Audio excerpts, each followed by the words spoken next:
हम लोग पढ़ रहे थे मोहम्मद बिन तुगलक के बारे में, ठीक है ना। इसको इन शॉर्ट हम लोग एमबीटी भी कहते हैं, ठीक है ना। मोहम्मद बिन तुगलक, इसमें बहुत सारी चीजें हमने पढ़ ली थी, है ना। फेलियर राजा था, इसे बहुत ही क्रूर भी था, बहुत ही सनकी भी था, बहुत ही मूडी भी था, है ना। और मैंने आपको बताया था कि फेलियर राजा होने का कई कारण थे, उसमें से एक कारण था कि अपनी कैपिटल को ट्रांसफर कर रहा था एक जगह से दूसरी जगह, जिसमें एक्सपेंसेस आ रहे थे, बहुत ज्यादा खर्चे आ रहे थे।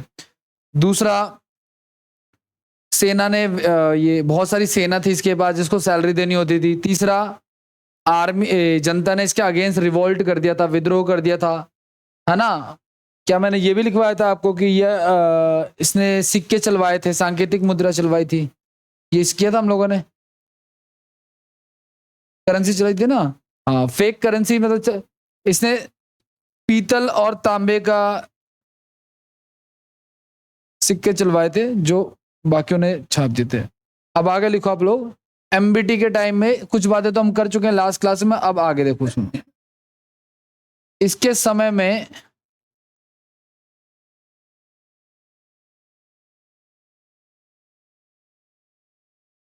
इब्न बतूता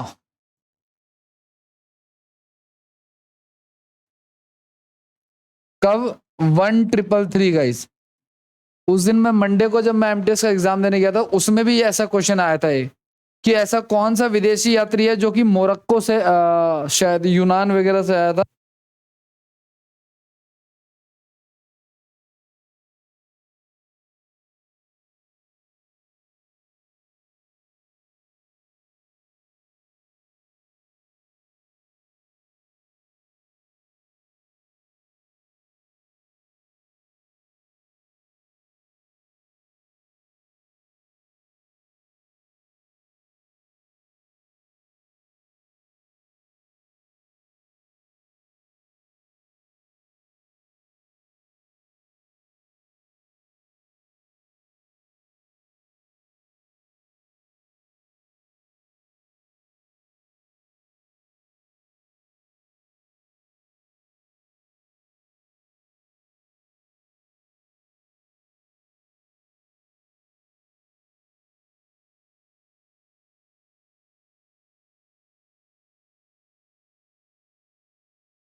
कहाँ से था, क्योंकि मैंने कहा ना मेरे एमटीएस के जो मैं ब्लाइंड का एग्जाम देने गया था उसमें क्वेश्चन आया था तो उसने पूछा था कहाँ से आया था, ये कहाँ से आया था, ये साउथ अफ्रीका से आया था। कहाँ से आया था ये?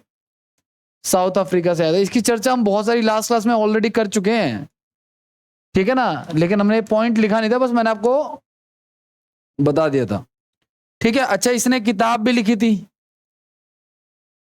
इब्न बतूता की किताब, आधा बॉय, इब्न बतूता, इसने किताब लिखी थी। उस किताब का क्या नाम था? उस किताब का नाम था रहला। क्या नाम था? रहला, ठीक है। और इसके तीन मतलब है इसमें, ठीक है ना। रहला में मतलब तीन चीज, तीन घटनाओं का जिक्र है, ठीक है। उस समय की गुप्तचर व्यवस्था, गुप्तचर व्यवस्था को गाइस हम लोग इंटेलिजेंस कहते हैं।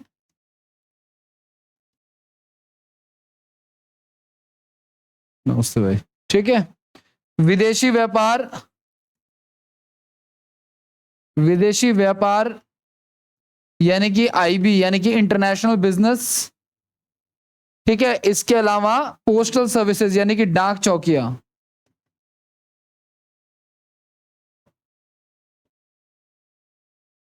डाक चौकी यानी कि पोस्टल बूथ, ऐसा लिख लो आप, है ना। थोड़ा बहुत आप लोग वोकैब सही लिखा करो। जैसे दौलताबाद के उन्होंने, मैंने दौलता लिखा होता है, इन्होंने दौलता या पता नहीं क्या लिख रखा है।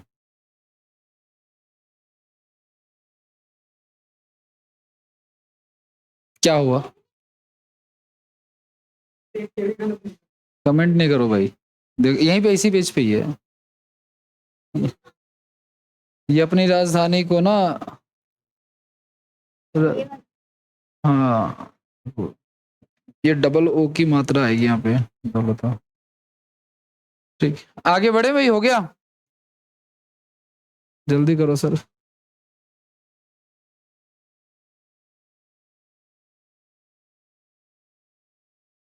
क्या हुआ?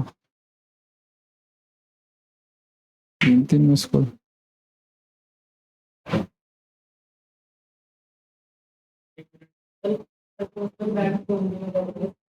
डाक चौकी, पोस्टल बूथ है, आईबी इंटरनेशनल बिजनेस।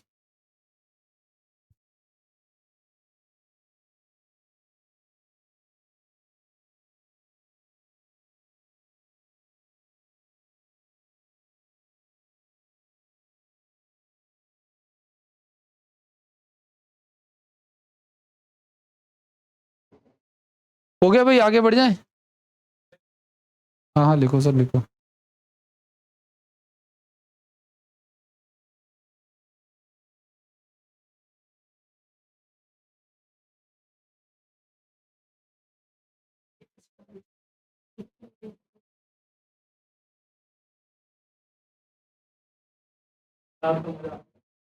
क्यों भाई?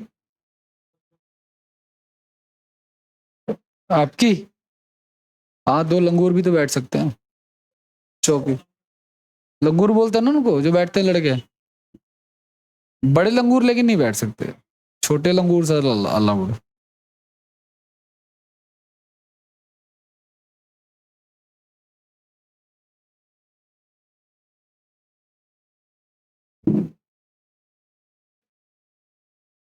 हाँ जी, डन।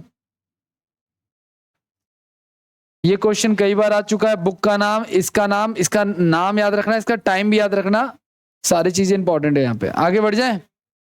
जय, डाक चौकियां, डाक चौकियों की स्थापना की थी, इसकी चर्चा हम लास्ट क्लास में कर चुके हैं, याद होगा शायद, है ना। मैंने बताया था कि कुछ कुछ कोस की दूरी पर जो है ना, कुछ कुछ मील्स की दूरी पर, जैसे पुलिस बूथ होता है ना, वैसे एक आदमी घोड़े के साथ तैयार रहता था। और ये आम जनता के लिए नहीं था, ये सिर्फ रॉयल्स के लिए था, मतलब राजा वाजा के लिए सिर्फ वही लोग यूज कर सकते थे। आगे बढ़े, आगे की बात करते हैं। इसकी मृत्यु लिख लो आप लोग, किसकी? मोहम्मद बिन तुगलक की मृत्यु, मोहम्मद बिन तुगलक की मृत्यु, यानी कि इसकी डेथ जो है गाइस वो हो जाती है 20 मार्च, मार्च वार्च मत लिखो वरना तुम मार्च पे जोर डालने लग जाओगे, 1351 लिख लो, ठीक है। एक बार क्या हुआ, ये सिंध जा रहा था, सिंध की तरफ ये ट्रेवल कर रहा था, तो उसी समय जो है इसकी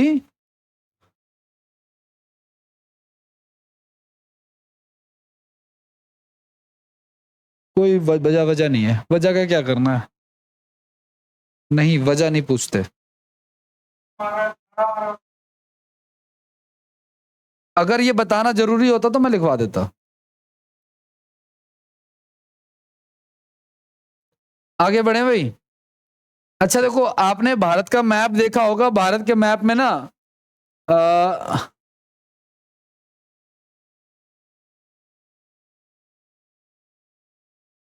भारत के मैप में आपने देखा होगा जिस समय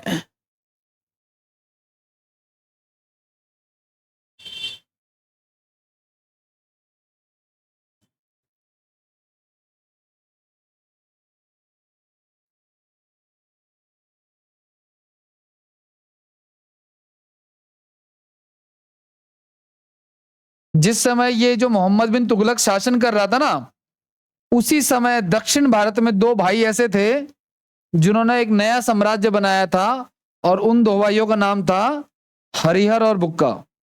क्या नाम था? मतलब ये अपना देखो सुनो, पहली बात तो ये अपनी राजधानी को दौलताबाद ले आया था, बोले तो महाराष्ट्र वाले इलाके में। और इसी के समय इसको बोलते हैं समकालीन, समकालीन यानी कि कंटेम्परेरी, जब ये नॉर्थ इंडिया और इस तरफ शासन कर रहा था, एट द सेम टाइम दक्षिण भारत में दो भाई थे जिन्होंने संगम वंश की स्थापना की। ठीक है ना? तो लिख लो आप लोग अगला, मोहम्मद बिन तुगलक, शॉर्ट में लिख लो एमबीटी, के शासनकाल के दौरान, यानी इनकी रिजीम के दौरान, शासनकाल के दौरान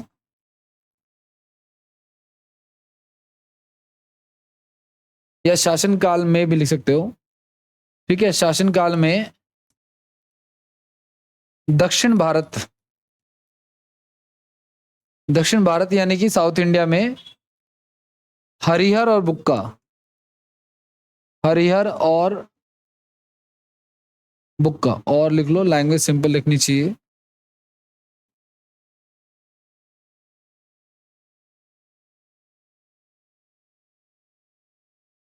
नामक दो भाइयों ने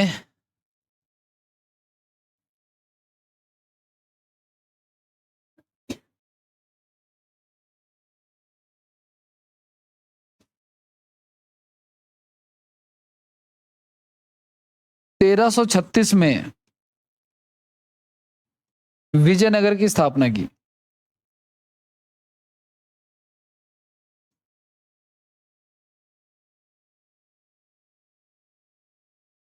ठीक है,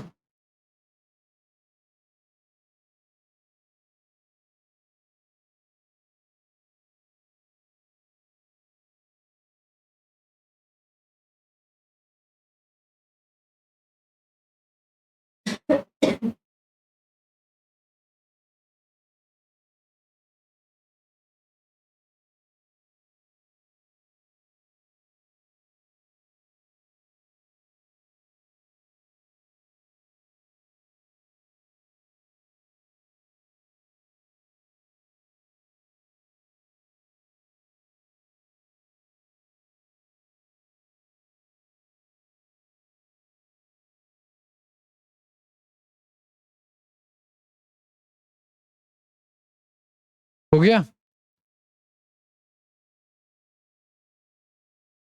जब आगे बढ़ जाए,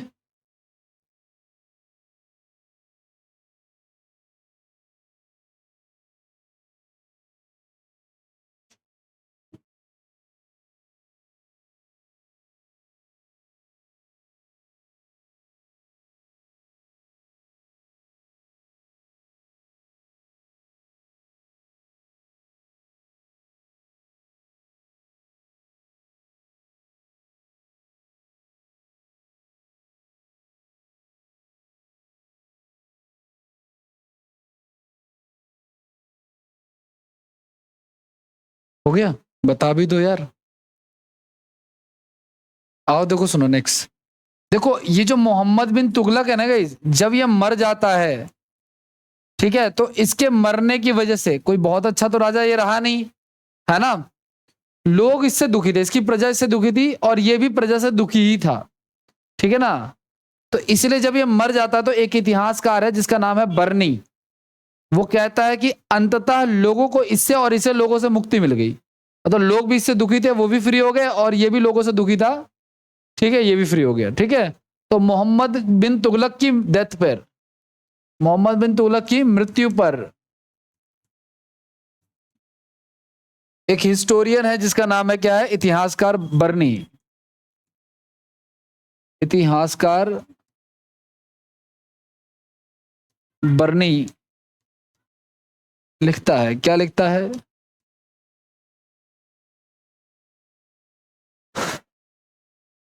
अंततः लोगों को इससे, अंततः लोगों को इससे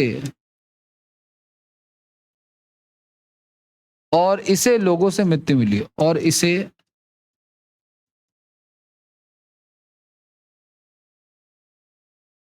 लोगों से मृत्यु मिली कह रहा हूं, मुक्ति मिली।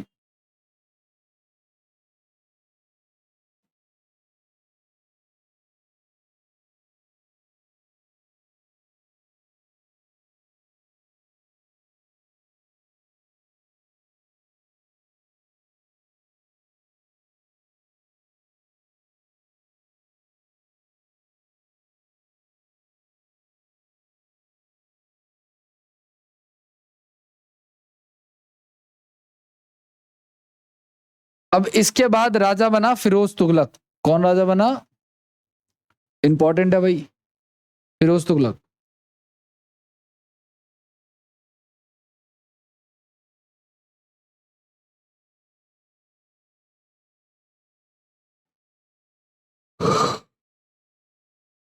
फिरोज तुगलक का राज्याभिषेक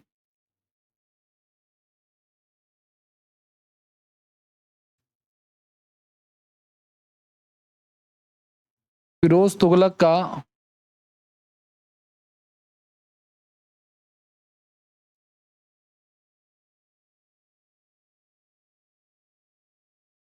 Firoz Tughlaq became the king in 1351। 1351 में ये राजा बना फिरोज तुगलक। इसकी डेथ कब हुई थी एमबीटी की, क्या लिखा था हमने, 51 ना, हाँ, बस सेम ईयर में, ठीक है। मतलब वो मरा था शायद मार्च में मरा था, और ये अगस्त अगस्त में मरा, लेकिन इससे कोई मैटर नहीं करता, इतना कुछ वो नहीं है। अच्छा, एमबीटी ने बहुत हार्ड हार्ड टैक्सेस लगा रखे थे, ठीक है ना, उसको इसने खत्म कर दिया, किसने, फिरोज ने। 24 ऐसे टैक्सेस को उसने क्या कर दिया, अबॉलिश कर दिया, खत्म कर दिया, ठीक है। तो फिरोज तुगलक ने, फिरोज तुगलक ने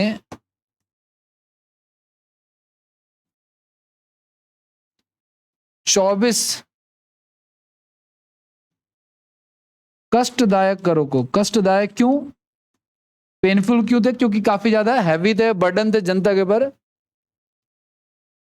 करों को यानी कि टैक्सेस को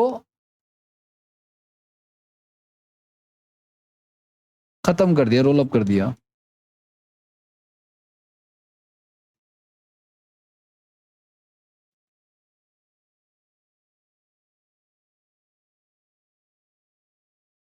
इसने 4 टैक्स लगाए थे गाइज। एक था खराज,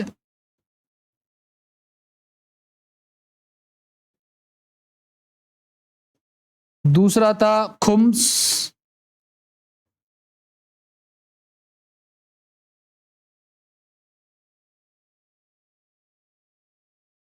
तीसरा था जजिया, ये क्वेश्चन भी आया था,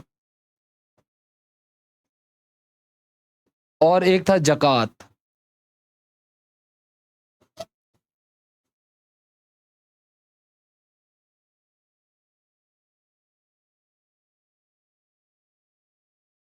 खराज जो है ये लगान को कहते हैं गाइस, ये लगान था।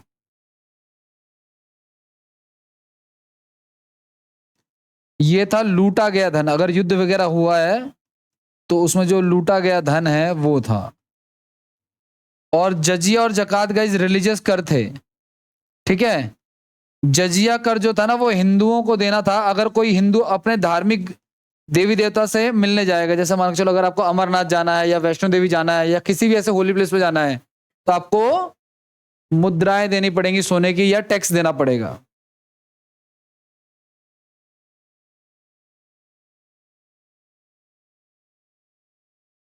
जकात कर होता है मुस्लिम्स के द्वारा दिया जाता था ये आज भी मुस्लिम देते हैं क्योंकि ये उनका रिलीजियस कर है और वो श्रद्धा से देते हैं। हिंदूज की तरह नहीं है हिसाब किताब कि मंदिर घुमाए लेकिन कुछ डोनेट नहीं किया। ठीक है, लेकिन वहां पे ना उनकी लिमिटेशन है। मुस्लिम्स की क्या है, उनको अपने इनकम का, पूरी प्रॉपर्टी का कुछ परसेंट दान देना होता है, शायद 10% या 4% या 5%। वो अभी भी देते हैं। ठीक है, वो चीज है, वो जकात है और वो अपनी स्वेच्छा से देते हैं। उनका रिलीजियस मैटर बाउंड कर दिया गया वहां पे, लेकिन हमारे में कोई बाउंडेशन नहीं है। हमारे में पता है कोई बाउंडेशन नहीं है। यही कारण है कि हमारे में ना सब चीजें जो है लोग अपने हिसाब से कर लेते हैं। जैसे कि अभी आज नवमी पूज रहे थे तो भाई साहब भी बैठ गए, कोई बाउंडेशन नहीं है। ठीक है ना, एक एग्जाम्पल दिखा आपने। दूसरा, और मान लो जैसे कि किसी को लगा किसी ने कल ही नवमी मिला ली, कोई कल मनाएगा, है ना, कह रहे हैं ना कि आज आधा है फिर आधा 9 बजे के बाद है, दोपहर के कल के बाद है, ये सीन है। इस तरह की बहुत सारी चीजें जो लोग अपने हिसाब से कर लेते हैं। सुबह कन्याओं को खिलाने के लिए नारियल छीलना था, पापा कह रहे मैं तो नहाया नहीं हूं। मैंने कहा नहाने से कुछ नहीं होता, नहाने से कुछ नहीं होता, फालतू की चीजें नहीं। ठीक है, वरना जितनी बातें दिमाग में आएंगी उतने रूल रेगुलेशन नए नए बनते चले जाते हैं। ठीक है, तुम 36 लोगों का सुनोगे, 36 रूल रेगुलेशन बनने शुरू हो जाएंगे। ठीक है, ये चीज आगे बढ़ जाए।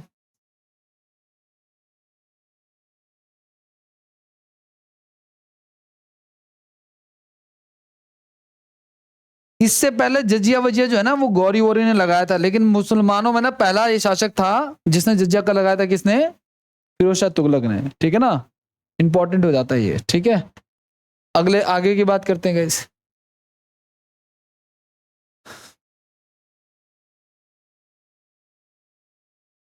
इसकी आत्मकथा भी थी, इसने एक अपनी ऑटोबायोग्राफी खुद ही लिख दी थी। इसकी आत्मकथा,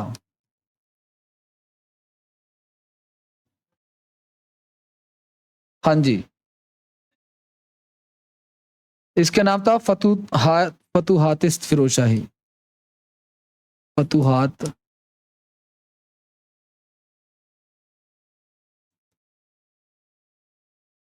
आत्मकथा को गाइस ऑटोबायोग्राफी बोलते हैं।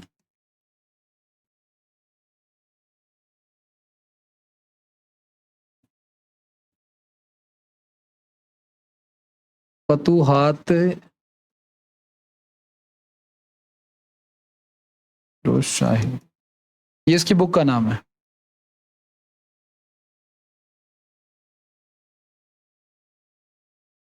बुक अपनी भी जल्दी आएगी अगले महीने, कुछ दिनों में स्टेटस लगाऊंगा मैं। भारतीय भारत का भूगोल रिटन बाय मनोज सर। ठीक है, हाँ, प्रिंटेबल फॉर्म में नहीं है।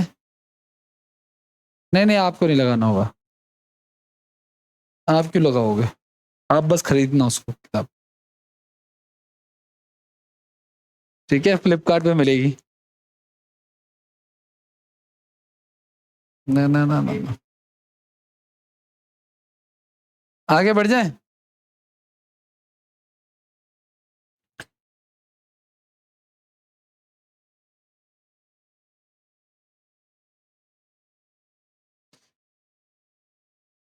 इसकी डेथ हो जाती है 1388 में। फिरोज तुगलक की डेथ कब हो जाती है, फिरोज तुगलक की डेथ हो जाती है, मृत्यु लिख लेना आप लोग, मृत्यु 1388 में।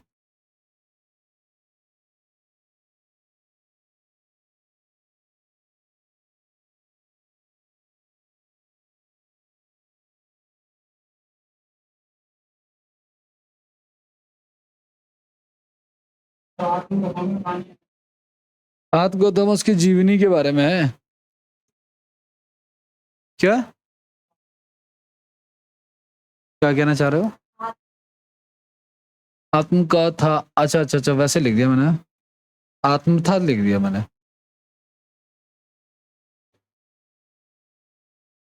दिल्ली में ना एक स्टेडियम हुआ करता था गाइस, फिरोज शाह कोटला स्टेडियम। अब उसका वर्तमान में क्या नाम है? अरुण जेटली। वो जो फिरोज शाह कोटला है, वो यही फिरोज शाह, वो इलाका उसी ने बसाया था, ठीक है ना। तो दिल्ली में इसने एक किला बनवाया था, फिरोज शाह कोटला, ठीक है। फिरोज तुगलक ने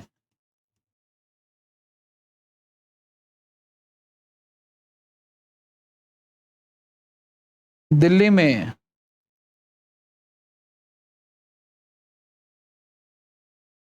कोटला दुर्ग बनवाया।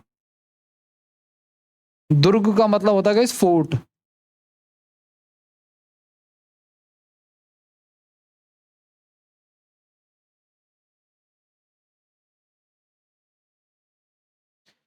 इस वंश का जो तुगलक वंश चल रहा है ना, इसका अंतिम राजा, तुगलक वंश का अंतिम राजा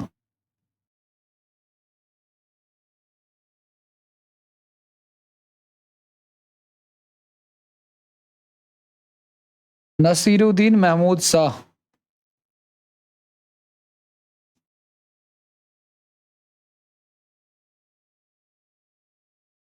महमूद शाह था। अच्छा, ये जो नसीरुद्दीन महमूद शाह था ना, इसका शासनकाल बड़ा ही कम हो गया था गाइस, मतलब कि बहुत ही छोटा सा। जो पालम का इलाका है ना, जो द्वारिका के पास पालम है, वो वहां पे बस थोड़े से इलाके में इसका शासनकाल रह गया था, बाकी सब खत्म हो गया था।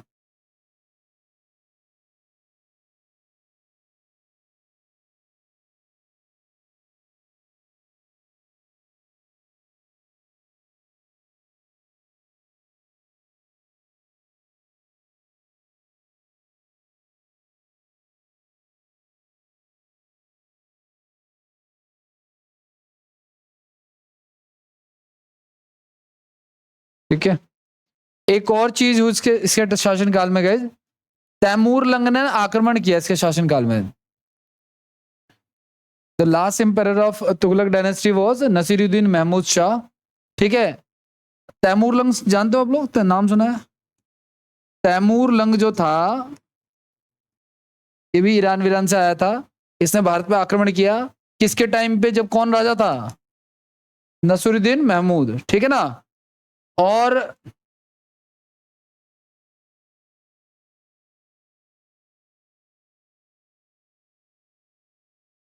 इसके डर के मारे ये निकल गया, कहीं भाग भाग गया, बाद में साइड हो गया, ठीक है ना। ये चीज है। तो तैमूर लंग ने नसीरुद्दीन के समय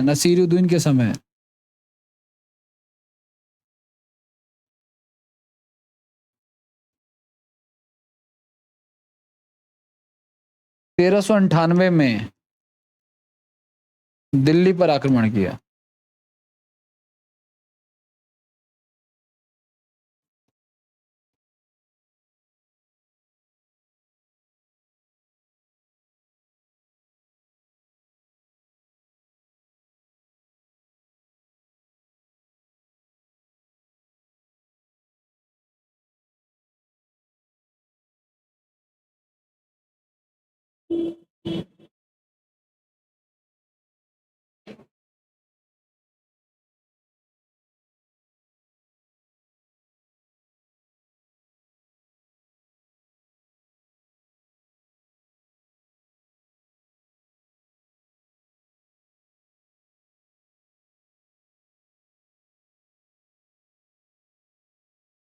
आगे बढ़े, नेक्स्ट पे आ जाओ आप लोग। हेडिंग लिखो नेक्स्ट, सैयद वंश।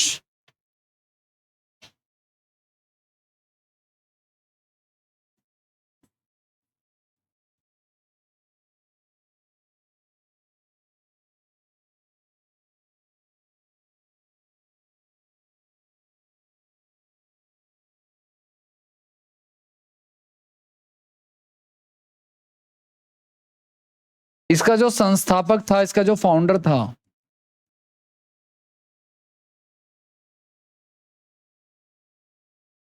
वो था खिजर खां।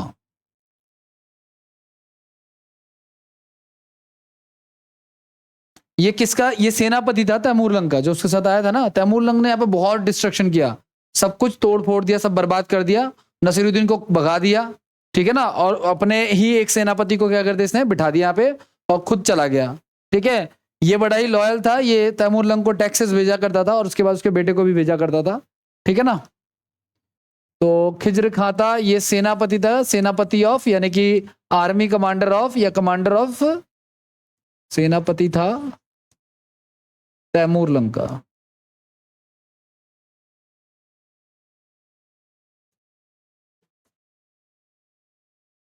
Commander of Timur Lang. ठीक है, दूसरा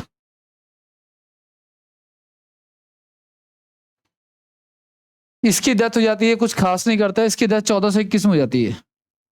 किसकी? खिज्र खां की। खिज्र खां की मृत्यु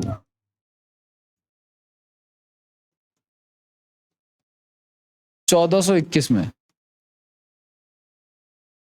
इसका एक बेटा है मुबारक। ठीक है,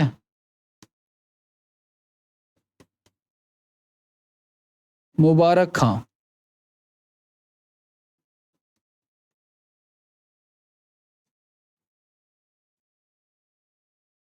वो राजा बन जाता है।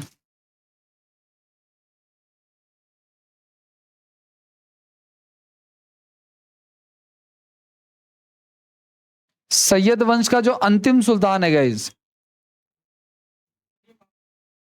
कहां का था मतलब? ईरान से आया था, तैमूर लंग के साथ ही। ठीक है ना, हाँ जी, मुबारक है।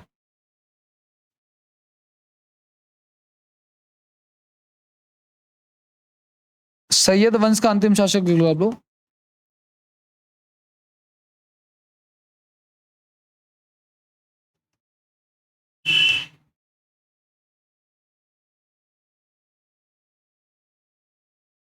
अलाउद्दीन आलम शाह।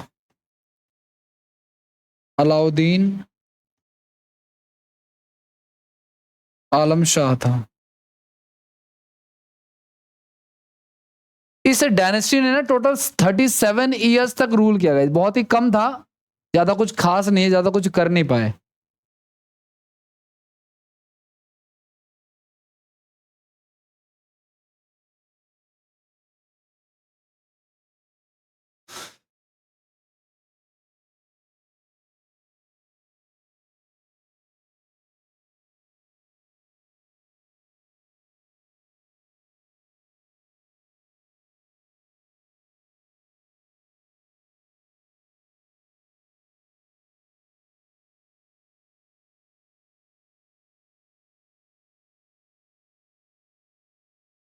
ओके डन, आगे बढ़ जाए। चलो आ जाओ, नेक्स्ट लिखो आप लोग। नेक्स्ट है लोधी वंश।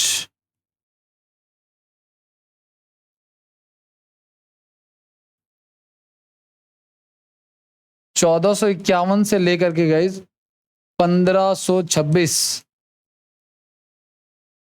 ये सल्तनत काल का आखिरी वंश है। हमने पढ़ा था ना गुड़खा तस्लिम, है ना भाई, याद होगा शायद आप लोगों को।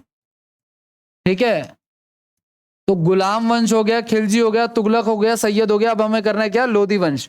ये आखिरी है, ये मुगल जो है ये सल्तनत काल का पार्ट नहीं है, ये मैंने बताया था आपको जब मैं बता रहा था। ठीक है, मुगल काल से जो है ना पूरा मध्यकालीन तो आता है, लेकिन मुगल काल को सल्तनत काल में नहीं रखा जाता। ठीक है, तो इसके संस्थापक, इसके फाउंडर की बात कर लेते हैं हम लोग। इसका जो संस्थापक है या कहो जो फाउंडर है, वो कौन है? वो है बहलोल लोधी। बहलोल लोधी।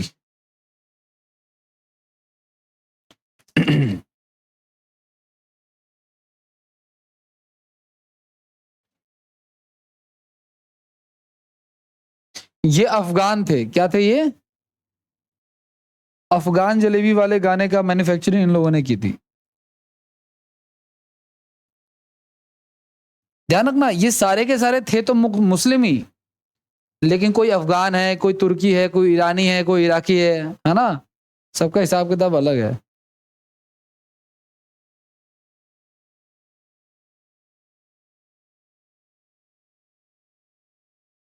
तो पहली बार अफगानों ने जो शासन किया उसमें सबसे पहले कौन आया? ये बात पहले भी तो लिखवाई जा सकती थी अगर आता कोई तो, लेकिन आया ही नहीं। ठीक है ना। उसी प्रकार से जजिया कर लगाने वाला फिरोज तुगलक था, जो कि मुसलमान था, है ना। ये चीज है। अब आगे देखो आप लोग, नेक्स्ट क्या कहते थे। अच्छा, ये अपने कोर्टियर्स को, अपने दरबारियों को फुल रिस्पेक्ट देता था। मतलब अगर इसके दरबारी खड़े हैं तो ये भी खड़ा रहेगा, है ना। उनके बैठ जाने के बाद ही बैठेगा। उनको अत्याचार अत्याचार नहीं करता था, मतलब ऐसा कुछ सीन नहीं था। नमस्कार भाई।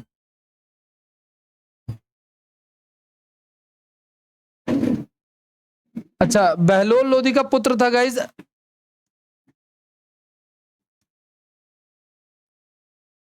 बहलोल लोधी का पुत्र था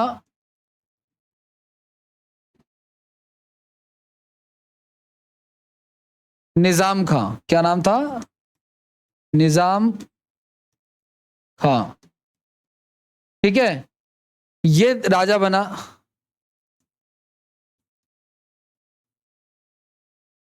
कब राजा बना ये 1489 में राजा बना। ठीक है। अच्छा, किस नाम से राजा बना? तो गाइज ये सिकंदर लोधी के नाम से राजा बना। ठीक है। निजाम खां का ही दूसरा नाम क्या है? सिकंदर लोधी। क्या नाम है?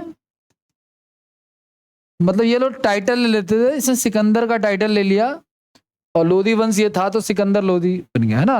लोधी गार्डन देखा ना आप लोगों ने, है ना। तो वो भी इन्हीं का बनाया हुआ है। इन्हीं के किसी एक फूफा जी ने बनवाया होगा जी।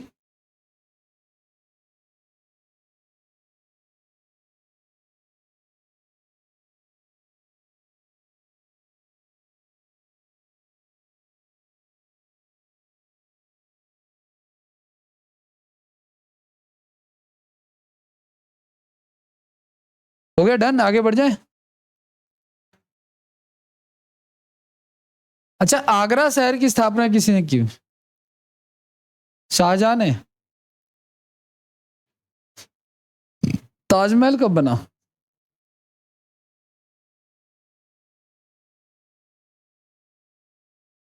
ताजमहल ना 1600 समथिंग में बना, 1620-30 मान के चलो आप अप्रोक्सीमेट। ठीक है ना। लेकिन आगरा शहर की स्थापना जो है वो इसी ने की थी। किसने? सिकंदर लोधी ने। बहुत पहले कर दी थी, 100-150 साल पहले ही। ठीक है। तो 1504 में सिकंदर लोधी ने, सिकंदर लोधी ने क्या किया? आगरा शहर की स्थापना की। उससे पहले आगरा एग्जिस्ट नहीं करता था, लोग वहां नहीं टिकते थे, कोई कोई इसको राजधानी नहीं बनाता था। और जब इसने आगरा की स्थापना कर दी, इसके बाद कई राजाओं ने आगरा को अपनी राजधानी, मुगलों ने आगरा को कंटिन्यू राजधानी बनाया अपना। ठीक है ना। बाद में शाहजहां जो था ना, जिसने ताजमहल बनाया, वो इसने लाल किला बना दिया, पुरानी दिल्ली का इलाका जिसको शाहजहानाबाद कहते थे। फिर वो अपनी कैपिटल दिल्ली ले आया, जब से लेकर अभी तक कैपिटल दिल्ली ही है। हाँ, अंग्रेजों के टाइम पे बीच में कलकत्ता हो गई थी, है ना। तो 1911 में जो है अंग्रेजों ने वापस उसको कहां ट्रांसफर किया? दिल्ली ट्रांसफर किया। और 1912 से 2012 दिल्ली के कैपिटल होने के 100 साल पूरे हो चुके हैं, बल्कि अब तो 110 साल 112 साल हो चुके हैं ना।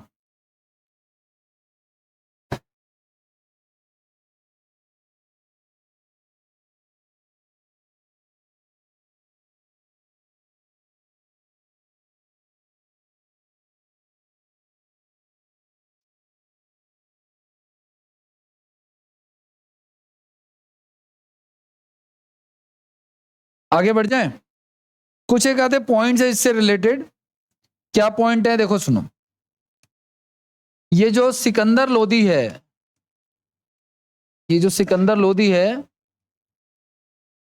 ये ना कविताएं लिखा करता था।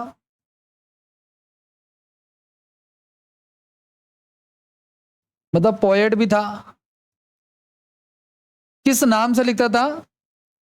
होता नहीं, जैसे एक होता है ना पायरेटेड नाम होता है किसी ऑथर का, है ना, कि घर पे तो मेरा नाम कुछ और, लेकिन जब मैं बुक लिख रहा हूं तो किसी और नाम से लिख रहा हूं, है ना। तो ये किसी और नाम से मतलब कि किताबें, ये शायरी वगैरह या जो भी ये लिखा करता था, कविताएं वगैरह लिखता था। ठीक है। कविताएं जो लिखता था उनका शीर्षक होता था गुरलिखी। कविताओं का जो टाइटल होता था, शीर्षक जो होता था वो होता था गुलरुखी। इस नाम से ये कविताएं लिखा करता था। ठीक है, और क्या किया इसने? इसने ना नागरकोट, एक डिस्ट्रिक्ट है गाइस, नागरकोट, नागरकोट का जो ज्वालामुखी मंदिर है, ज्वालामुखी मंदिर, इस मंदिर की मूर्तियों को तोड़ करके कसाईयों को बट्टे के रूप में इस्तेमाल करने के लिए दे दिया था। बट्टा समझो ना, जो वजन तौलने का काम आता है वो। ठीक है, ज्वालामुखी मंदिर को तोड़कर क्या कर दिया इसने? कसाईयों को दे दिया।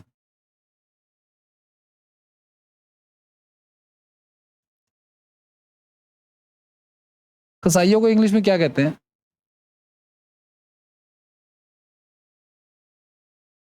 क्या कहते हैं? क्रिश्चियन? कसाई, कसाई यार, कसाई और ईसाई में फर्क नहीं है। कलेश करवाओ क्या? ये लाइव है वीडियो। ये वीडियो ऑनलाइन जाएगी कल को, गई रिलीजियस ग्रुप ना पकड़ ले तुम्हें आकर के। ठीक है, तुमने वैसे ही लगा रखा है इतना लंबा सा।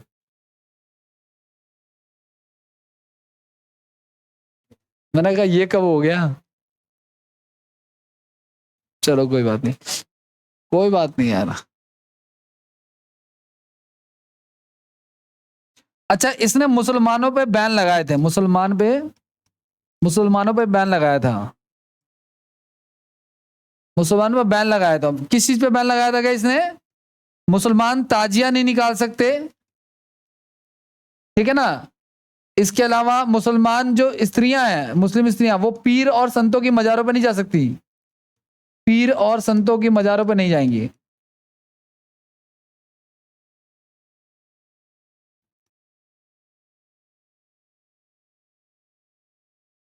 तीन बातें कर दी इसने। कविताएं लिखता था, उन कविताओं का टाइटल क्या होता था? गुलरुखी होता था, है ना। इसे नागरकोट जो जगह है, वहां की ज्वालामुखी मंदिर के मूर्ति को तोड़ करके कसाईयों को तौलने के लिए दे दिया था इसने। तीसरा इसने काम किया कि मुसलमानों पर बैन लगाया था। ताजिया देखा आप लोगों ने? देखा है ना ताजिया? यहाँ शहरों में बहुत कम होता है, लेकिन आप पीछे प्रेमनगर चले जाओ, वहां पे मिल जाएगा। या गांव में लोग निकालते हैं, बड़े बड़े बिल्डिंग जैसे आप थर्मोकॉल के वो बना लेते हैं, उसको निकालते हैं ना। लेकिन ताजिया को लेकर के बहुत ही कॉन्ट्राडिक्शन रहता है कि मुसलमानों को ताजिया निकालना चाहिए या नहीं निकालना चाहिए। ताजिया हो गया। पीर, पीर जितने भी है ना, पीर बाबा की दरगाह वगैरह, ठीक है, वहां पे मुस्लिम औरतों का जाना बैन था। आपको पता है, मुस्लिम औरतें मस्जिद के अंदर भी नहीं जाती, वो बाहर ही रहती हैं।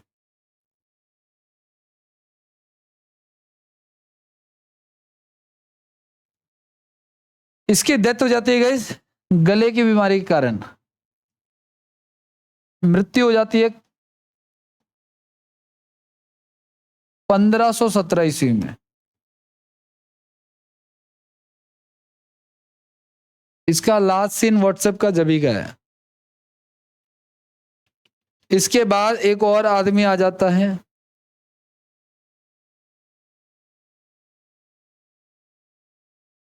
हाँ होती है।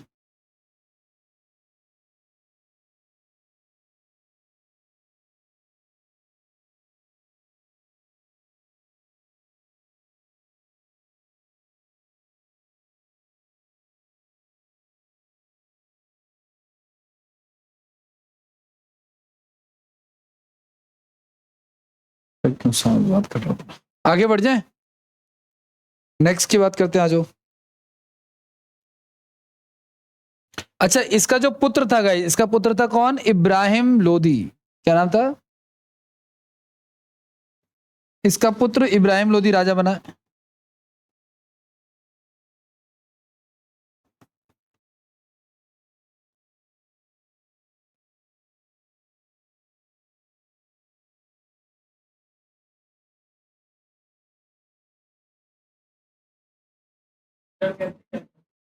क्या? हाँ हाँ, बूचर कहते हैं। नहीं, स्लथर, स्लथर क्या? बूचड़ खाना तो ये उर्दू का ही वर्ड होता है एक्चुअली। जैसे हिंदी में कसाई है, वैसे बूचड़ खाना होता है जो उर्दू में होता है। लेकिन स्लथर हाउस जो होता है ना, स्लथर हाउस होता है कसाई वाड़ा, जहाँ पे काटा जाता है। हो गया भाई, आगे बढ़ जाए।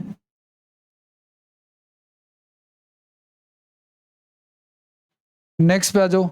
अब इसके इब्राहिम लोदी जो है ना, इसका इसके साथ कलेश है थोड़ा सा। क्या कलेश है वो देखो आप लोग। इब्राहिम लोदी सल्तनत काल का आखिरी राजा है, ठीक है। सल्तनत काल का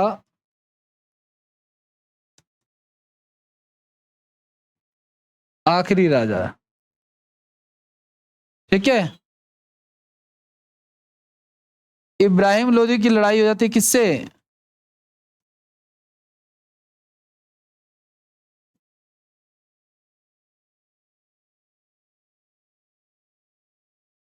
या यूं लिख लो, पानीपत का पहला युद्ध।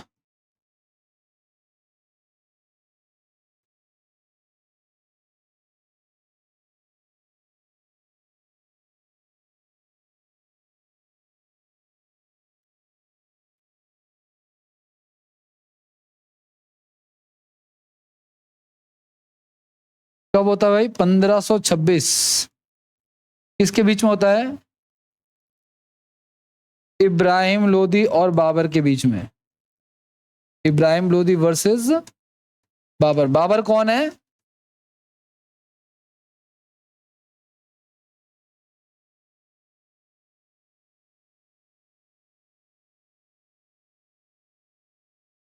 मुगल एम्पायर है, यस।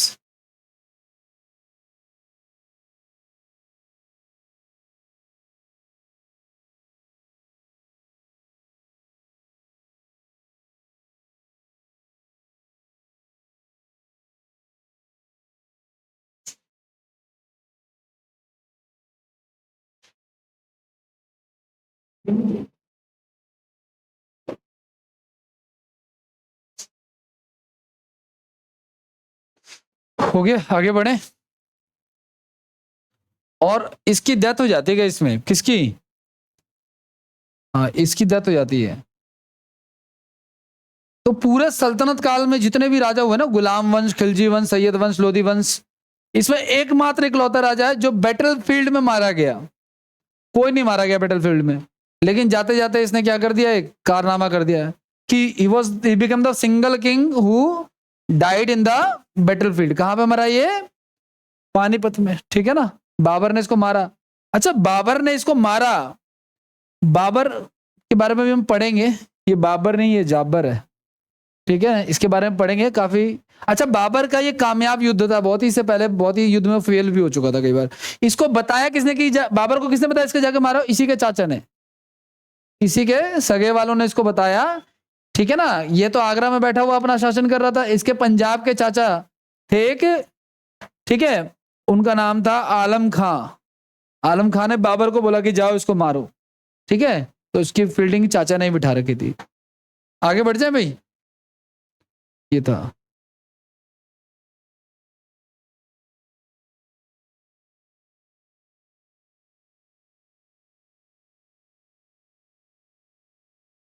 नेक्स्ट लिखो आप लोग अब हेडिंग,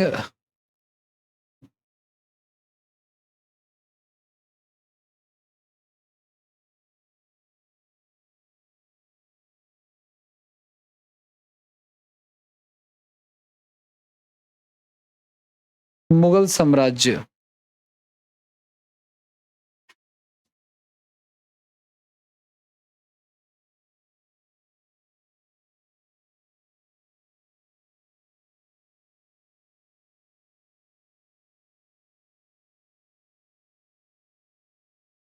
मुगल साम्राज्य का संस्थापक कौन कहलाएगा? बाबर ही कहलाएगा।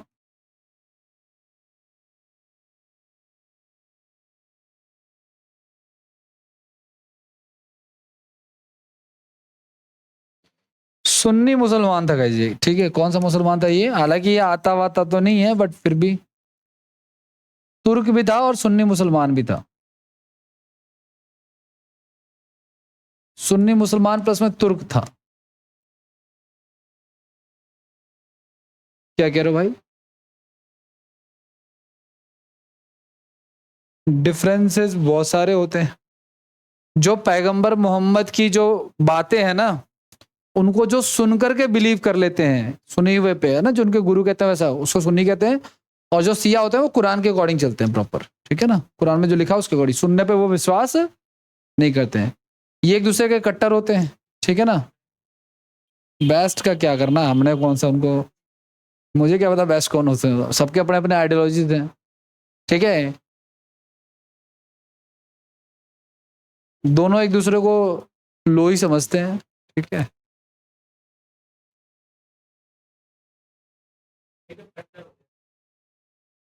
नहीं पता यार, इंस्टाग्राम पे कमेंट कर देना, आ जाएगा आंसर किसी वीडियो के नीचे, जो हिंदू मुस्लिम टाइप वीडियो है ना उसके नीचे।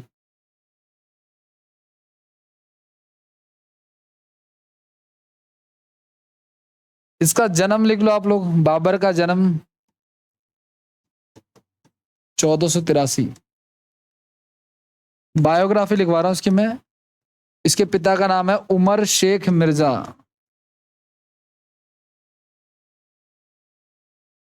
ठीक है। बाबर कब राजा बना, पहली बार, मतलब ये जहां का, जिस जहां के पिता राजा थे ना वहीं, ठीक है। परगना का राजा बना, परगना,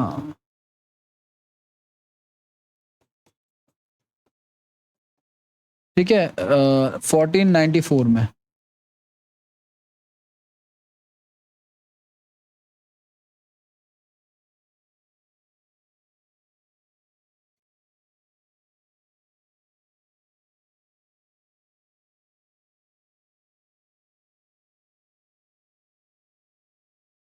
कितने पुत्र थे इसके, इसके 5 पुत्र थे गए, इसके कितने पुत्र थे इसके, 5। कौन कौन थे, एक था हुमायूं, एक था कामरान, एक था अस्करी, और एक था हिंदाल।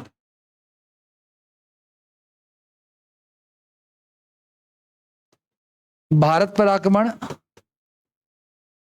भारत पर इसने आक्रमण किया कितनी बार, 5 बार इसने आक्रमण किया, 5 टाइम्स।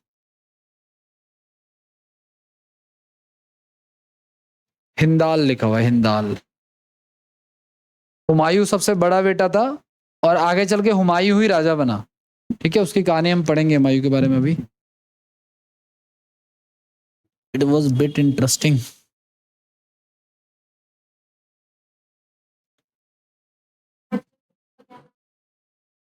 पांच, 5 पुत्र थोड़ी, अच्छा 4 ही पुत्र थे, सॉरी 5 बार तो इसने आक्रमण किया, सॉरी 4 ही पुत्र थे इसके, हुमायूं, कामरान, अस्करी और हिंदाल। हुमायूं का मकबरा देखा है आप लोगों ने, सुना है ना, कहाँ पे ही है, दिल्ली में ही है ना, निजामुद्दीन औलिया की दरगाह के सामने है, निजामुद्दीन की, है ना।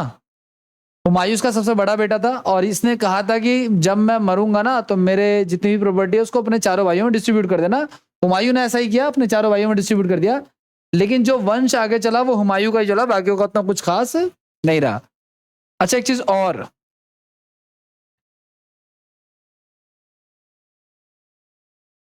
आगे बढ़ जाए। ये भारत में 5 बार इसने आक्रमण किया, पहले नहीं जीता, बाद में इसने अपनी जब स्ट्रेटेजीज बदली तब ये जीता, ठीक है ना। ध्यान सुना, भारत में बारूद लाने वाला व्यक्ति पहले यही था। तोपों का प्रयोग किया, बारूद का प्रयोग किया, बारूद की खोज हो चुकी थी, ठीक है ना। तो बारूद का प्रयोग करने वाला या तोपों का प्रयोग करने वाला पहला व्यक्ति कौन था भारत में, बाबर। इसके बाद अंग्रेज वंग्रेज आए तो उनके साथ भी आया ये, ठीक है। अब इसने 4 लड़ाइयां लड़ी, युद्ध की अगर हम बात करें, बाबर द्वारा लड़े गए युद्ध, वॉर्स फॉट बाय बाबर। देखो युद्ध के इसने 4 युद्ध लड़े मेनली, जो हमें करने हैं।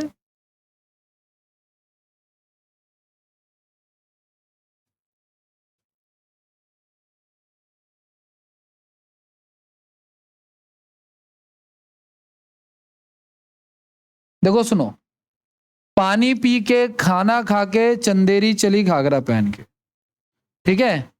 पानीपत का युद्ध, खानवा का युद्ध, चंदेरी का युद्ध, और घग्गर का युद्ध, ठीक है ना। 1526, 1527, 1528, नहीं हाँ 1529, कुछ लगातार ही लड़ रहा था। एक मिनट रुक जाओ, थोड़ा टाइम चेंज करना है मुझे। हाँ सही है, 1526, 28 और 29, ठीक है। और अगले साल इसकी डेथ ही होगी, 1530 में ये मर गया। ठीक है, तो पानीपत का युद्ध, खानवा का युद्ध, चंदेरी का युद्ध और घग्गर का युद्ध, ठीक है, किसके किसके बीच में हुआ और कौन विजयी रहा? तो ध्यान रखना, हुआ है ये पहला जो युद्ध हुआ हमारा हुआ है पानीपत का। ये तो अभी लिखा था हमने, किसके बीच में होता है? इब्राहिम लोदी वर्सेस बाबर। बाबर तो सब में ही है, ठीक है। जीता कौन? बाबर। दूसरा है राणा सांगा, मेवाड़ वाला राणा सांगा, ठीक है ना। इसे खाने में जहर मिला दिया था, ठीक है। और बाबर, जीता कौन? बाबर। मेदिनी राय वर्सेस बाबर, जीता कौन? बाबर। अफगान और बाबर, जीता कौन? बाबर। जीतने का कारण मैंने आपको बता दिया ना, बहुत सारी युद्ध की नीतियां थी जिसके कारण से ये जीत जाता था। कैसी कैसी वॉर पॉलिसीज थी इसके पास, वॉर की पॉलिसीज थी, यानी कि युद्ध नीति थी। कैसी युद्ध नीति थी भाई? जैसे एक युद्ध नीति है तुलगमा युद्ध नीति, तुलगमा, तुलगमा। अगर आप लाल किले में जाओगे ना, तो लाल किले के म्यूजियम में जाना है, ऐसा नहीं, जब आप जाओ ना पूरा अच्छे से घूमो आप इसको, ठीक है ना। जो फॉरेन टूरिस्ट होते हैं वो अपने कार में वो जो लगा के घूमते हैं, देखो हम लोग पता क्या, हम लोग गाइड वाइड पे पैसा नहीं खर्च करते, ठीक है, बस देख क्या चले आते हैं, लेकिन हमें गाइड पे खर्च करना चाहिए, से बहुत नॉलेज मिलती है। तो आप लाल किले के म्यूजियम में जाओगे, आपको वहां पे इसकी फोटो मिलेगी। आपको पता है ये जब कभी वॉर जैसे जैसे मान के चलो एक तरफ दूसरी सेना है, एक तरफ मान के चलो बाबर की सेना है, तो ये अपनी सेना को हमेशा अर्धचंद्राकार आकार में खड़ा करता था इसको अटैक करने के लिए, ठीक है, ताकि वो अच्छा जब 5 लाख 2-4 लाख लोग होंगे तो बहुत बड़ा रेडियस बन जाता था, आराम से उसको कैप्चर कर लेता था। इसके अलावा बहुत सारे ना एक से एक निशान चीज के थे, है ना, इसके दरबार में, इसके उसमें जो थे, इसके युद्ध में।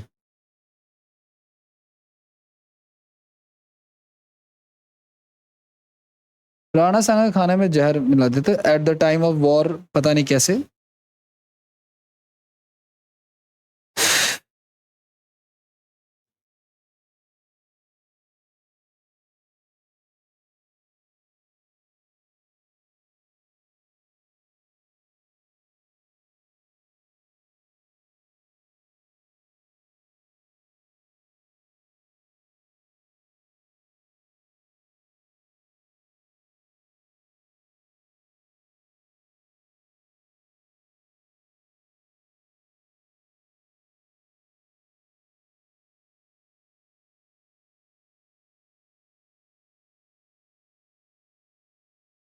हो गया, आगे बढ़े,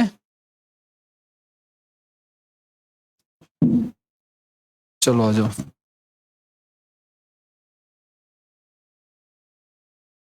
अच्छा, ये भारत से ना सख्त नफरत करता था, ये जो आदमी था कौन? बाबर। भारत उसको पसंद ही नहीं था। इस बात की जानकारी हमें कहां से मिलती है? इस बात की जानकारी हमें मिलती है जो पंडित जवाहरलाल नेहरू की किताब है डिस्कवरी ऑफ इंडिया में, उसमें उन्होंने लिखा है, ठीक है ना।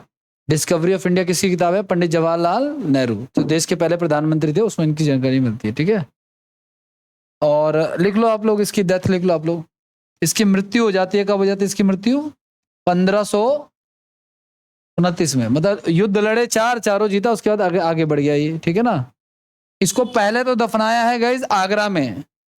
आगरा में एक बाग है आराम बाग, वहां वो आराम कर रहा था, बाद में उसको उखाड़ के ले गए, कहाँ? जहां से ये आया था, फरगना से ना, वहां पे, ठीक है। पहले इसके शव को, पहले इसे आगरा के आराम बाग में दफनाया गया, आगरा के आराम बाग में दफनाया गया, बाद में काबुल ले गया, बाद में काबुल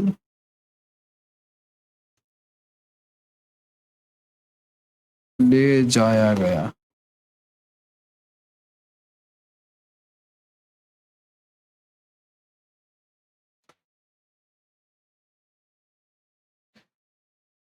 ठीक है, इसकी आत्मकथा भी थी गाइस, बाबर नामा, मतलब इसने खुद ने लिखी थी। इसकी आत्मकथा थी, आत्मकथा बाबर नामा थी।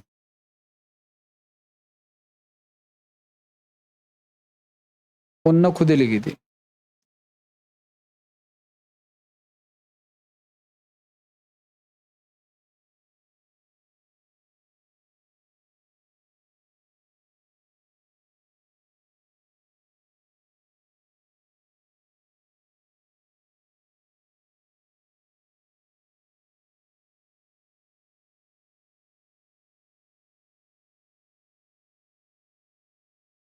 नेक्स्ट लुक आप लोग, बाबर का उत्तराधिकारी कौन बना? हुमायूं, ठीक है, उसका बेटा। नेक्स्ट हेडिंग लुक आप लोग, हुमायूं के बारे में।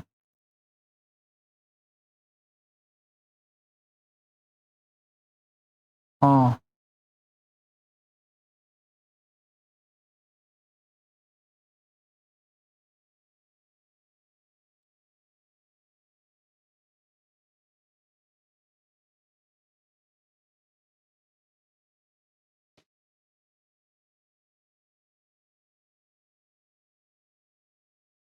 पंद्रह सौ तीस से गाइस 1556।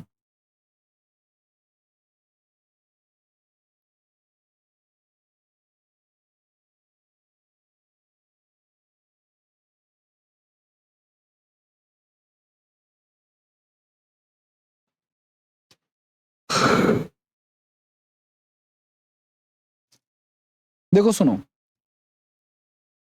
हुमायूं ना, जैसे इसका पिता कामयाब रहा, चार चार युद्ध लड़े, कामयाब रहा ना, ऐसा सीन हुमायूं का नहीं था। ये मतलब कि नालायक बेटा था ये। इसने जितने युद्ध लड़े सब में हार गया ये, सब में। चौसा का युद्ध, बिलग्राम का युद्ध, सरहिंद का युद्ध, ऐसे। ध्यान से सुनना आप लोग। बाबर के टाइम में ना, बाबर के टाइम पे उसकी सेना में ना एक सैनिक था जिसका नाम था शेरशाह सूरी। क्या नाम था? शेरशाह सूरी। बाबर के मर जाने के बाद शेरशाह सूरी जो है ना, बंगाल में, ये बिहार में एक जगह है सासाराम वगैरह, ठीक है ना, वहां का राजा बन जाता है। जब बाबर मर जाता है और उसका कौन आया, तो उसका बेटा आ जाता है। शेरशाह सूरी इसके ऊपर अटैक कर देता है। किसके ऊपर? हुमायूं के ऊपर। और उसको बहुत मारता है। चौसा के युद्ध में, चौसा बिहार में जगह है जहां पे ये युद्ध हुआ था। पानीपत का युद्ध का था, पानीपत में हुआ था, ठीक है ना। तो चौसा के युद्ध में उसको मारता है, फिर बिलग्राम के युद्ध में मारता है, सरहिंद के युद्ध में मारता है। ऐसे करते करते खूब लड़ाइयां इसकी होती हैं, और हर लड़ाई में ये क्या हो जाता है? हार जाता है। आखिरी लड़ाई में इसको छोड़ के भागना पड़ता है। तो इसका ना टेन्योर दो टाइम पीरियड में लिखा जाता है, एक 1530 से 1545 और 45 से 56, ठीक है ना। क्योंकि बीच में ये गायब रहा, कई साल ये क्या रहा? गायब रहा, आया ही नहीं भारत, आया नहीं। फिर बाद में जब शेरशाह सूरी मर गया, उसके बाद इसने वापस भारत पे आक्रमण किया, ठीक है ना। तो लिखो आप लोग, बाबर द्वारा लड़े गए युद्ध। बाबर द्वारा, इसमें कुछ खास नहीं है, युद्ध ही मेन है।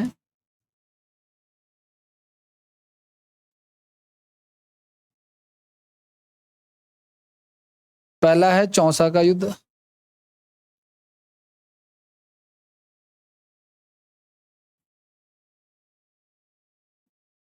चौसा तो आम की एक वैरायटी होती है, पता आप लोगों को? हाँ जी, हुमायूं द्वारा, सॉरी।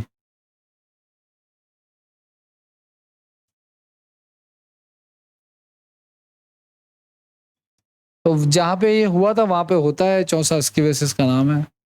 चौसा का युद्ध लड़ा इसने, ठीक है ना, 1539 में। शेरशाह सूरी, शेरशाह वर्सेस हुमायूं।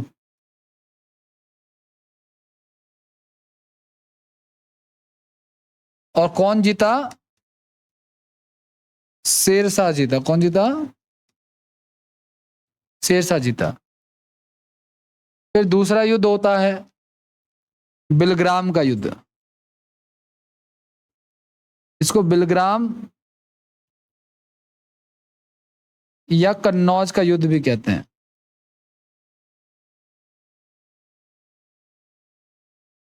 1540 में। किसके बीच में?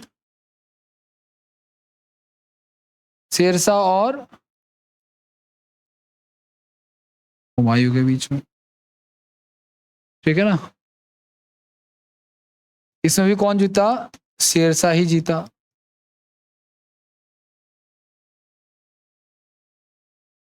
इस युद्ध के बाद जो है ना, जो हुमायूं था वो भारत छोड़ के चला गया। ठीक है ना? और मतलब कि ऐसे ही घुमक्कड़ों की जिंदगी व्यतीत करने लगा। कई सालों तक वो इधर उधर भटकता रहा। बाद में इसने मौका पाकर के दोबारा अटैक भारत पे किया।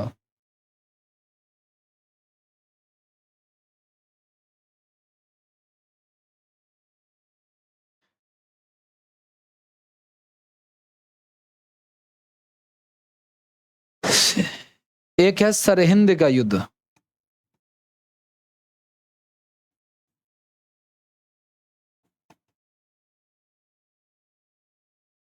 ठीक है, 1555 में। ये बाबर के बीच में हुआ था और एक अफगान, एक ये सूर शासक ही था। सरहिंद का युद्ध है ना, इसको जरा क्रॉस चेक कर लेता हूँ।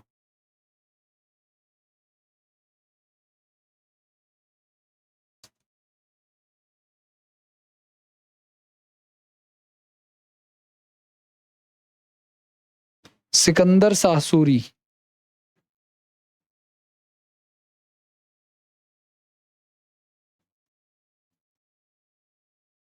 और बाबर जीता इसमें।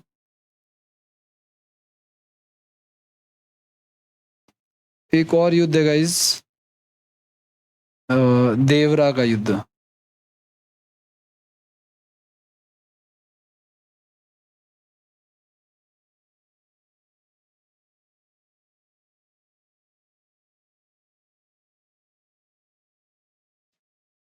एक देवरा का युद्ध भी है जो इसने ना बहुत पहले लड़ा था, 1531 में लड़ा था वो। अरे हुमायूं है यार, बार बार बाबर आ जा रहा है।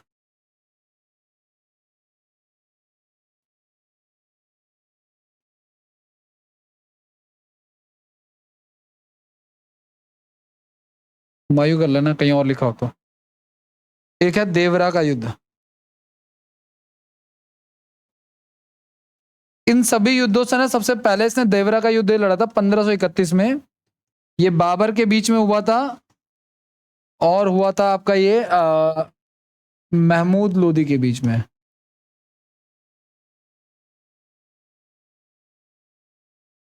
बाबर इसमें जीत गया था।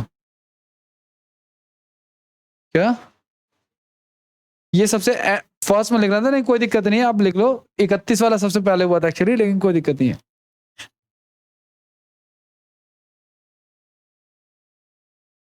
अरे भाई, ये बाबर क्यों नहीं जा रहा जीवन से मेरे?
हो गया, आगे बढ़ जाए।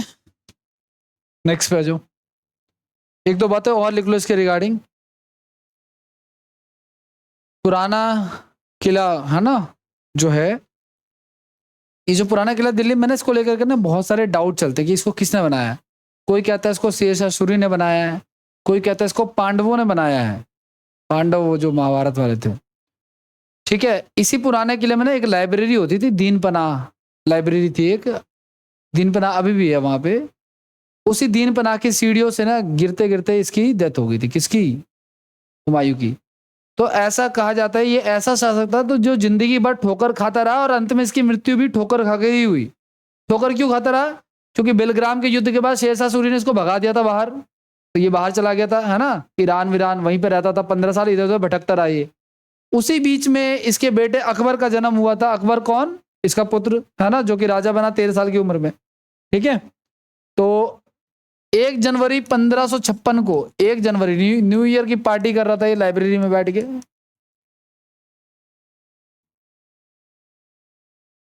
दीन पनाह की सीढ़ियों से गिरकर। दीन पनाह एक लाइब्रेरी है, कहां पे? ये ओल्ड फोर्ट में है।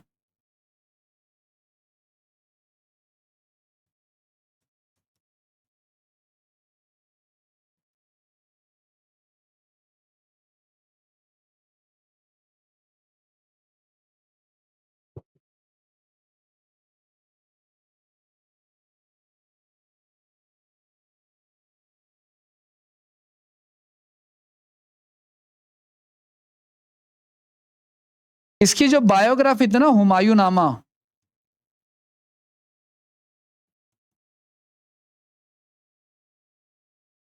की रचना जो है ना इसकी सिस्टर ने की थी। हुमायूं नामा की रचना गुलबदन बेगम ने की थी।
हो गया, आगे बढ़े, चलो आ जाओ नेक्स्ट। अच्छा, ये ऐसा मुगल एम्पायर था जो ज्योतिष पे विश्वास रखता था और 100 के रिचार्ज करा के एस्ट्रोटॉक पे बातें करता था। ठीक है ना? ठीक है, मतलब कि ज्योतिष पे विश्वास रखता था और 7 दिन 7 अलग अलग कलर के कपड़े पहनता था। ठीक है ना, ये सारी फॉर्मेलिटीज करता था। नेक्स्ट एम्पायर लिखो आप लोग, शेरशाह सूरी।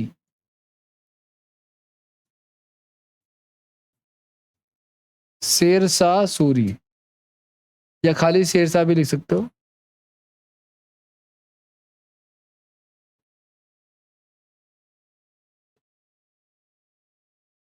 ये इसका रिजीम है, इसका एज नहीं है।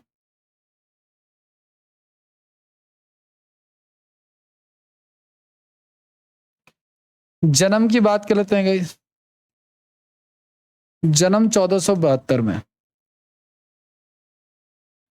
पिता की अगर मैं बात करूं, पिता का नाम है हसन खां।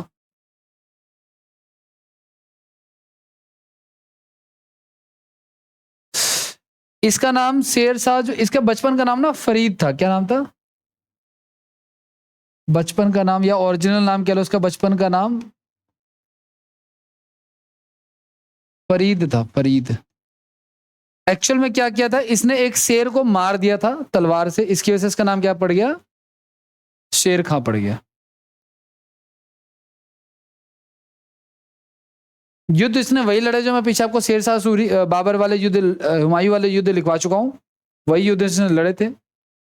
ठीक है, इसका मकबरा गाइज, इसका मकबरा जो है वो सासाराम में है।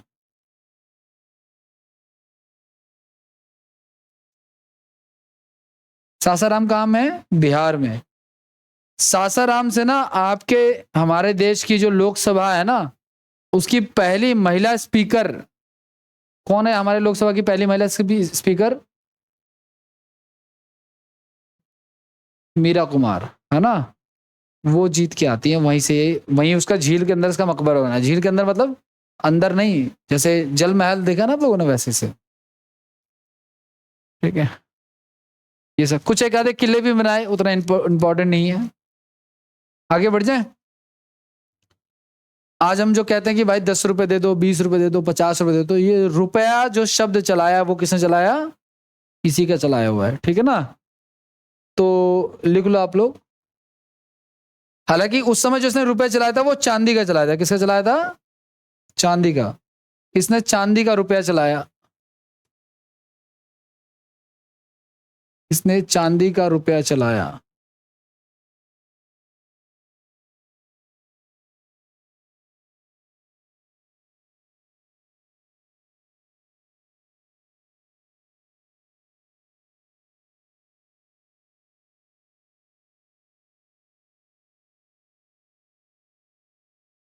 पाटलिपुत्र का नाम वापस से पटना रख दिया। पाटलिपुत्र का नाम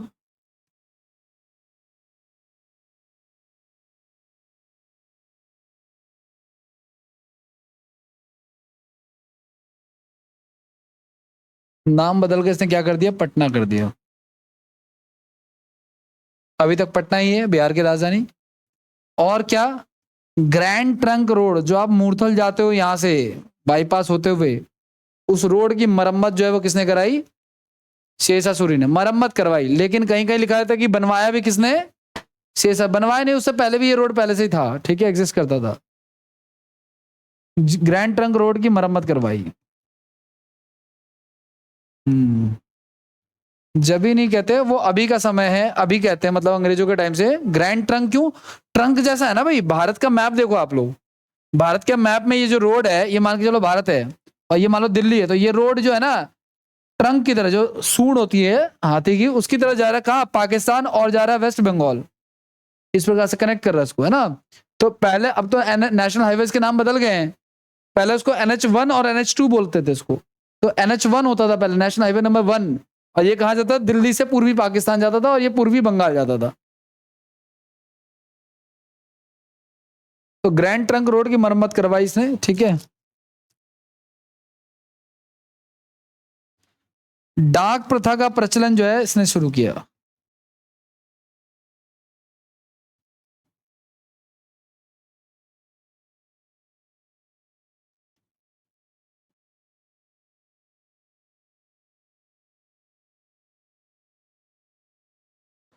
डाक प्रथा का प्रचलन जो है वो शेरशाह सूरी ने किया।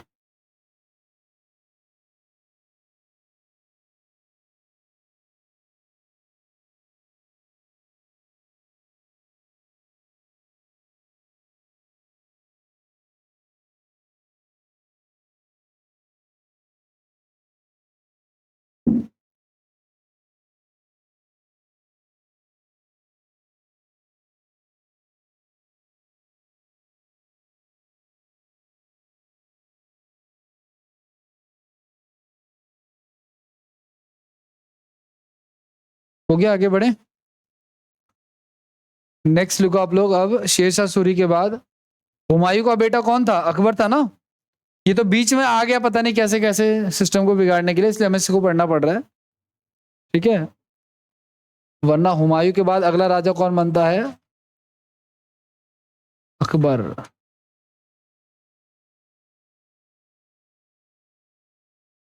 कितना लंबा टेन्योर है देखो। कितने साल हो गए पता आपको? 58 और 5, 63 साल इसने शासन किया। 63 साल, 63 ईयर्स, ठीक है।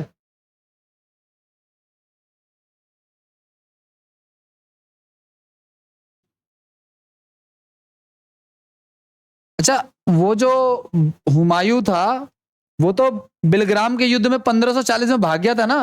तो अकबर का जन्म क्या कहाँ हो रहा है? 1500, यानी जब वो भागा था तो जहां पे उसने स्टे किया था उसी जगह पे अकबर का जन्म हुआ। कहां पे? तो अमरकोट में, राणा वीर साल के महल में, ठीक है। इसका जन्म हुआ है 1542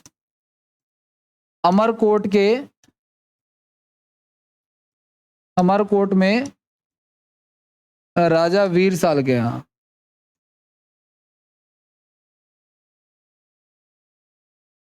ठीक है, राजा कब बनता है ये? 1556 में। राज्याभिषेक कह लो या राज्याभिषेक कह लो, सीधे सीधे 1556। ठीक है, कब, किस समय राजा बनता है? 13 साल की एज में, 13 की एज थी, 13 साल की उम्र में या 13 वर्ष की आयु में।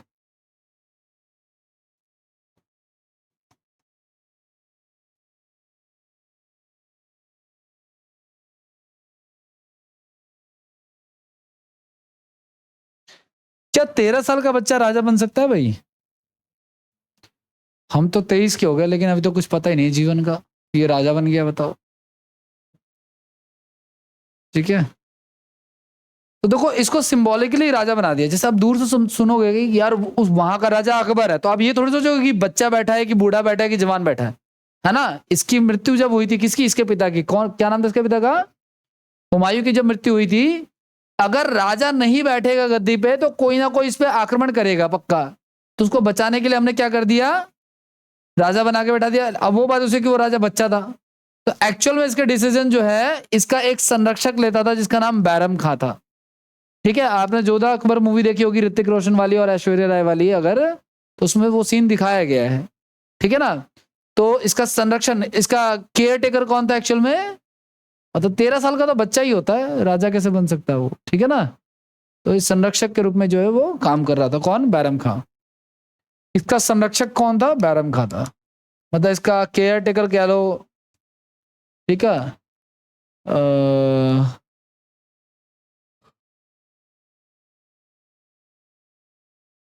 बैरम खां।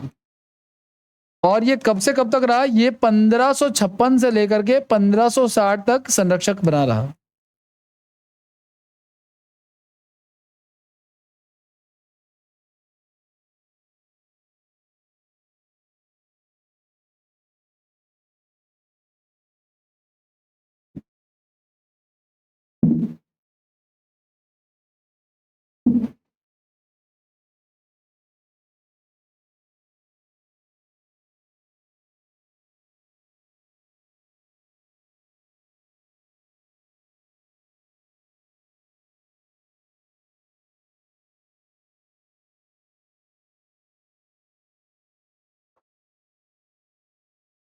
हो गया, आगे बढ़ जाए नेक्स्ट पे आ जाओ, चलो।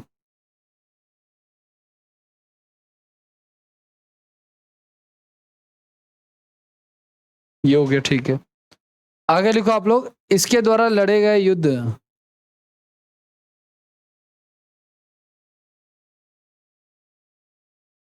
पानीपत की दूसरी लड़ाई जो है, एक साथ नहीं लिखवा रहा हूं, अलग अलग लिखवा दूंगा। पहला लिखो आप लोग, पानीपत का दूसरा युद्ध।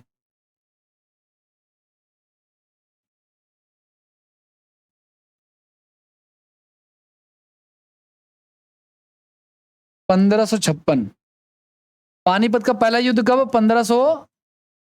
पानीपत का दूसरा युद्ध और पानीपत का तीसरा युद्ध 1761। पानीपत का पहला युद्ध किसके बीच में हुआ था?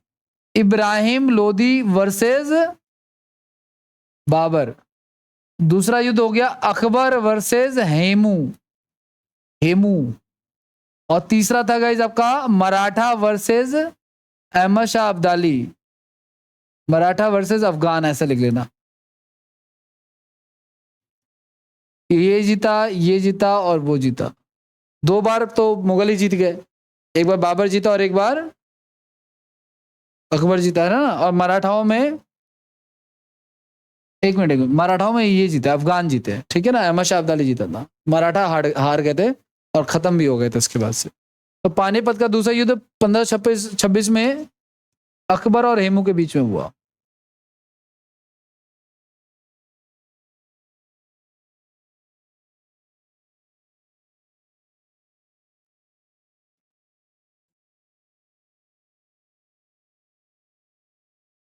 रिजल्ट पे लिख लेना कौन जीता कौन हारा। तो अकबर जीत जाता और हेमू हार जाता है। हेमू को ना आखिरी हिंदू राजा भी कहा जाता है भारत का। इसके बाद कोई हिंदू राजा बसता ही नहीं है भारत में, ठीक है, जैसे तैसे।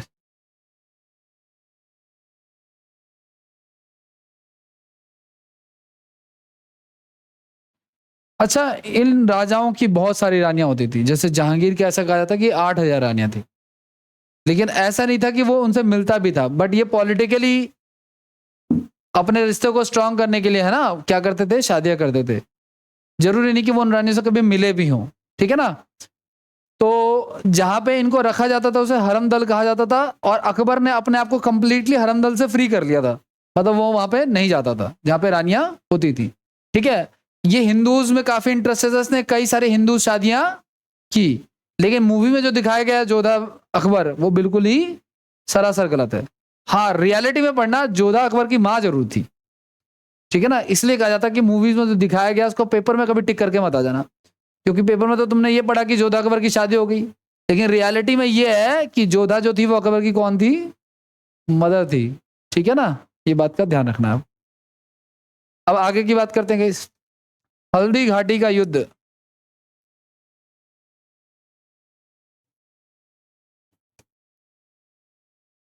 हल्दी घाटी का युद्ध कब हुआ था, 1576।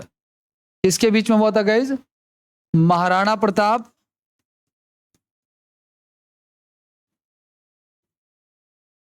कहाँ के शासक थे, ये मेवाड़ के शासक थे ये, वर्सेस अकबर। और कौन जीता, इतना महान राजा है तो फिर जाहिर सी बात है। हालांकि राजस्थानी इस बात को नहीं मानते, बहुत सारे राइटर्स ऐसे हैं जो इसको एग्री नहीं करते।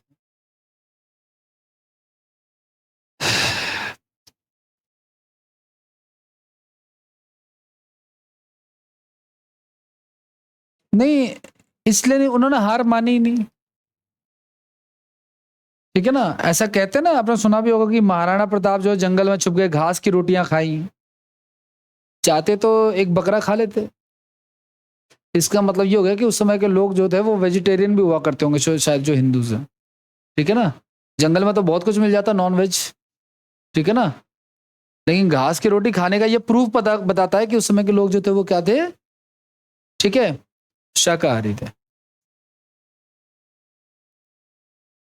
आप में से कौन कौन है शाकाहारी, प्योर शाकाहारी, बचपन से खाया ही नहीं, नहीं खाया। और आप लोग,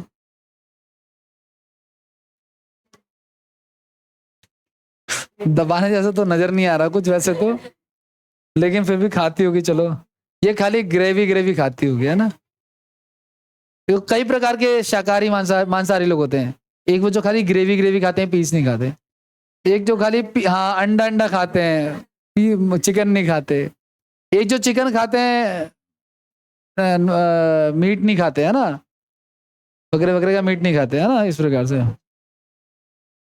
चिकन चिकन है, मीट जो होता है जो गॉड का होता है,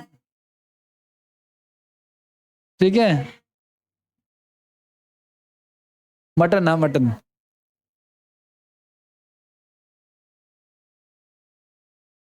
कोई नहीं यार, शालिनी को हर महीने चाहिए दो, दो बकरे, दो मुर्गे, बड़े पतीले में, ठीक है। शालिनी की डाइट देख के मुझे महाभारत की हडिम्बा याद आ गई, वो ऐसे खाती थी। मैं शाकाहारी, प्योर शाकाहारी। हालांकि 2 साल पहले मैं मांसाहारी था, फिर एक दिन मेरी शादी हो गई, मेरी पत्नी ने कहा छोड़ दो, मैंने कहा छोड़ दो, मर थोड़ी जाएंगे, नहीं खाएंगे तो छोड़ दो। तो मैं थोड़ी कह रहा हूँ मैं प्योर हूँ, नहीं मैं अब नहीं खाता ना।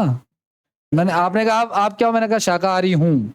आपने कहा पहले खाते, मैंने कहा हाँ, मैं तो खुद ही बताया कि मैं 2 साल पहले खाता था, ठीक है। कुछ लोग होते हैं जो जन्मजात ही नहीं खाते, जैसे मेरी मेरी ग्रैंड मदर जो है, मेरी दादी जो है, वो नहीं, उन्होंने बाई बर्थ ही नहीं खाया, है ना। मेरी मदर वदर ने तो अब छोड़ा ना, पहले ये सब एक्सपर्ट थे, प्रो खाने में एकदम, इनसे सीखना पड़ता था कैसे खाया जाता है नॉनवेज, ठीक है।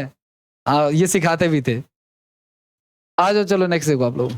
अकबर का सेनापति गाइस कौन था, अकबर का सेनापति मान सिंह था, अकबर का सेनापति। इस समय मैं अपने डाइट के बारे में आप लोगों को बताऊं, मेरा वजन 68 kg है, जो कि डाउन हो गया है। पिछले 2-3 हफ्तों से मैं सिर्फ सब्जी तो मैंने खाना ही बंद कर दिया है, ठीक है। या तो मैं दूध पी रहा हूं, या मैं छाछ पी रहा हूं, या मैं दही खा रहा हूं। इसके अलावा मैं मतलब मसाला वसाला ये सब तो मैं खा ही नहीं रहा हूं। अब कल घर में एक भंडारा था, हमने फैक्ट्री में भंडारा किया था भैया, तो उसमें भी जो सब्जी आई वो थोड़ी सी खाई मैंने, लेकिन मैं बहुत कम ही खा रहा हूँ। अब एक दिन कल परसों मैंने सब्जी खा ली थी, तो मुझे ऐसा लग रहा था कि हाँ, पता चल रहा था वो साफ साफ कि हाँ, सब्जी की डकार आ रही थी, ठीक है ना, वो चीज़ है, जल रहा था पेट, ठीक है। अकबर का सेनापति जो था वो